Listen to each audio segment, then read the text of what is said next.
Before I get into today's video, remember to follow me on Twitter. So my Twitter, the link is in the description below. You can also find me. My handle is @JacksonKruger. Come over, say hi, and anyways, back to your regularly scheduled video. All right, we had ourselves a wild game. I figured, you know what, I might not ever get to make another Big Ben film study, so that's going to be the topic of this video. It wasn't exactly a spectacular day. I think it might be better than the numbers say. I mean, certainly than the yards per attempt say. Like, he had some good plays in here, had some vintage Big Ben moments.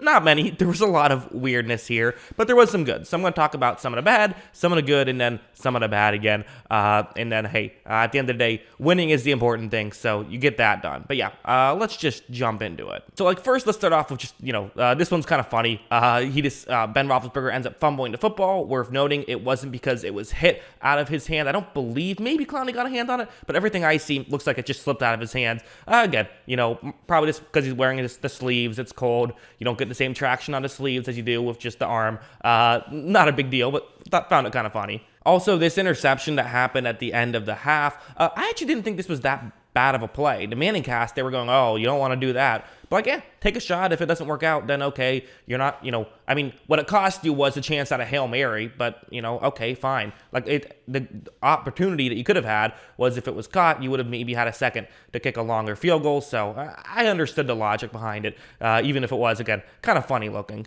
Also, something like this, you could maybe argue was a bad play. This one was weird to me, I thought, where what's going to happen on this play is it's going to be zone coverage, quarters coverage, and you have Deontay Johnson, who's running a route that will get over the middle. This is the play that can work. You can get some yards. He's going to actually stop at a certain point, so it's not like he's going to completely run over the middle, but basically just stop once you get into a gap in coverage.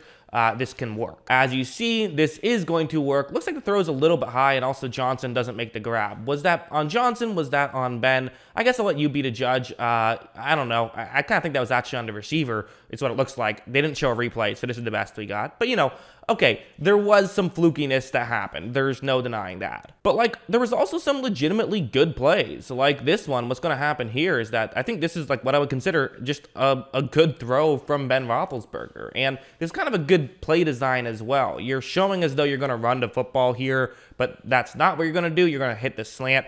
It's zone coverage that Cleveland is in right here, which this can work well against the slant because the linebackers are going to move in with the play action. And I'm calling it a play action. It's not even really a full play action. You're going to, for a split second, fake as though it's going to be a handoff, but then you are going to just throw it. And watch how Big Ben, look, I mean, just a good throw. I mean, he runs the offense well and flips it over, and you're able to get touchdowns. So was this, like, incredible? No. Was it a play that I expect the starting quarterback to make? Yes. But, hey, I mean, that's maybe a compliment to Big Ben at this point in his career, saying it's he's making plays that you expect the starter to make. Like, that's pretty good. Like, you'll take that for sure. I thought that this play was just, quite frankly, fantastic. I loved this play. So what's going to happen? This is just it's a staple of the Big Ben Pittsburgh Steelers offense that we've seen for nearly 2 decades now at this point, where it's going to be zone coverage again. That's what Cleveland likes to do. They play a lot of zone coverage, play a lot of 2 safety deep coverages, and you see this route on the screen.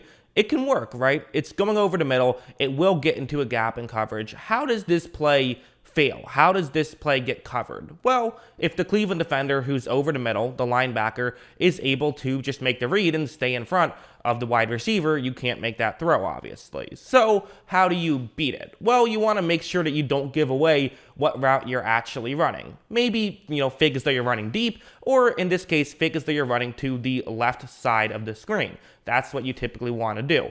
And that's what they're going to do on this play. But one thing worth noting is zone coverage is different than man coverage. In man coverage, you just cover the guy you're supposed to cover. You don't look at the quarterback really unless you think the ball is coming. Whereas in zone coverage, you basically want to keep an eye on the quarterback at all times. So this is why the Big Ben pump fake stuff can work. I mean, look at how right when this play begins. So you're going to see 2 things. So one, the wide receiver on this play, who is Ray McCloud, he's faking as though he's running to the offense's left. On top of this, Big Ben is doing a pump fake right here. And again, this is good stuff, I think, because And quite frankly, I think teams should do this more often. I think you should work this into your offense a little bit more. I think this is something that works. I mean, I think back to 2002, Rich Gannon famously did the sluggo seam, where he would constantly be using a pump fake on a sluggo or a slant and go to help out the wide receiver. And that's what Big Ben is doing here.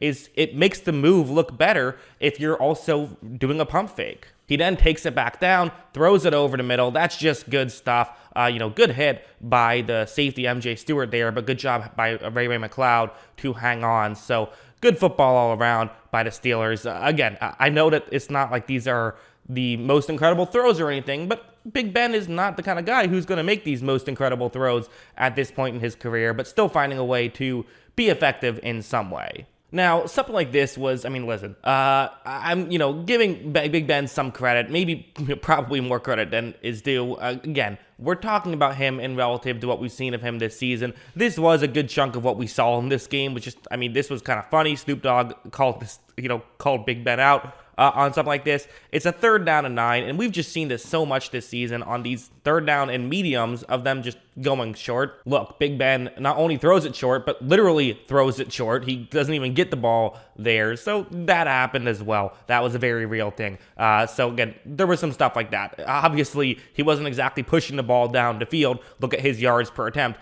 That wasn't exactly super high, but still. There were some good plays sprinkled in here, though. Just also some not so good ones here at this point in his career, which does make some sense. So yeah, listen, interesting game. Big Ben gets his send-off there. So that's, good for him. And I also thought that it was just, kind of a fun game. I thought that there was just a really weird and dumb timeout call by Cleveland when you have 2 timeouts and you're down 2 scores with under 2 minutes left. If you lose one of those timeouts, that basically means that once Pittsburgh gets the ball, they can essentially win the football game. I didn't really understand the logic behind that. Like, what are you doing calling that timeout? I thought that made 0 sense there. But anyways, yeah, Big Ben, one of the more just insane stat lines you'll ever see. I have to imagine that this is going to go down as the, worst, least amount of yards by a quarterback who threw the ball 46 times or more. I can't imagine there's been a bigger difference. I was trying to do research, and the only one I could find was, the lowest amount of passing yards we saw from a quarterback who threw the ball 50 times was Ken Stabler, who had 174. Big Ben, well under that, but also didn't throw 50 times. So, but I'm assuming that he has the record now. So, hey, going out with a record in his most likely what will be his last game in Heinz Field, barring him returning for another year, or, I guess technically you could they make the playoffs as a 6 seed and then find a way to play the 7 seed in the AFC Championship game? Probably the only way it would happen would be if he comes back for next year. But yeah, interesting stuff. So, yep. That's what I thought about this game. What did you guys think? Let me know in the comments below. What were your thoughts on this one? Always love hearing from you. And of course, as always, thanks for watching.